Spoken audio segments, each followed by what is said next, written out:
Welcome to Kenton's videos. Enjoy the video. In this video, I will explain how to change your Lincoln Corsair key fob battery. First, gather your essential tools.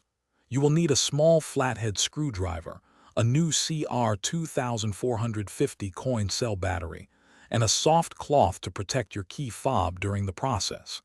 Having these items ready makes the battery replacement quick and easy, ensuring you are prepared for each step. Now, let's open the key fob. Locate the small release button on the side or back of your fob. Press and hold this button, then slide out the emergency key. With the emergency key removed, you will see a small slot. Carefully insert your flathead screwdriver into this slot and gently pry the two halves of the fob apart. With the key fob open, you can now access the old battery.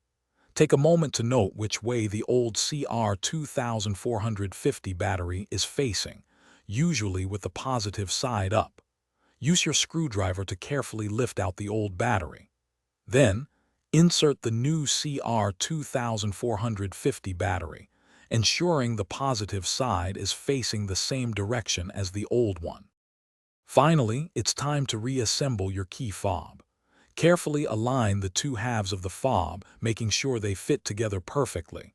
Press the halves firmly until you hear a click, indicating they are securely closed. Slide the emergency key back into its slot. Now, test your key fob to ensure all functions are working correctly. Thanks for watching. Consider subscribing if we helped you.